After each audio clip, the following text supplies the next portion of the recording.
Qarabağ təbiətinə qarşı terror. Qarabağın zəngin bitki örtüyü var. Burada 2000-dən çox bitki növünə rast gəlinir. Bu bölgənin flora və faunasını qorumaq məqsədi ilə ötən əsrin ortalarından başlayaraq bir sıra dövlət qoruqları təşkil edilmişdi. Bəsitçay dövlət qoruğu Zəngilan rayonunda yerləşir. Burada əsasən nadir şərq çinarları qorunur. Bu çinarlardan birinin yaşı 1200-ə çatır. Hündürlüyü isə 53 metrdir.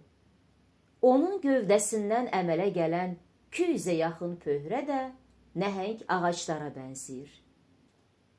Bu əzəmətli görünüşü ilə həmin çınar xalqımızın vüqarının, tariximizin qədimliyinin, təbiətimizin əzəmətinin simvoluna çevrilmişdi.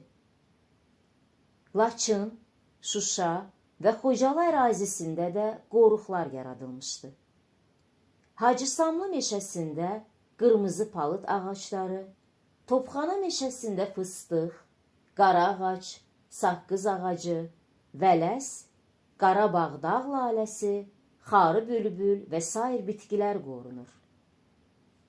Təəssüf ki, meşə sərvətimiz uzun illər erməni işğalçıları tərəfindən talan edilmişdi. Hələ 1988-ci ildə ermənilər Şuşa yaxınlığındakı Topxana meşəsini qırıb, tikinti işləri aparmağa cəhd etdilər. O vaxt 100 minlərlə insan Bakının Azadlıq meydanına toplaşaraq bu hadisəyə etirazını bildirdi.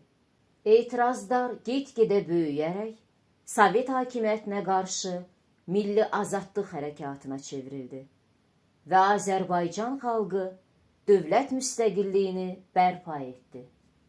1992-1993-cü illərdə Ermənistan silahlı ordusu tərəfindən işğal olunması Qarabağın təbiətinə ciddi zərbə vurdu.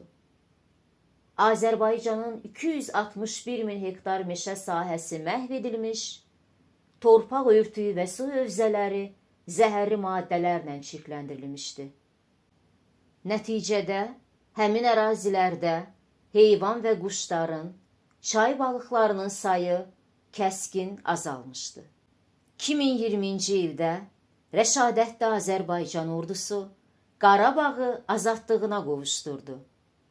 İndi parklar, qoruqlar bərpa olunur. Torpaqlar minalardan təmizlənir. Çirklənmiş çaylar, göllər durulur. Qarabağın təbiəti yenidən dirçəlir.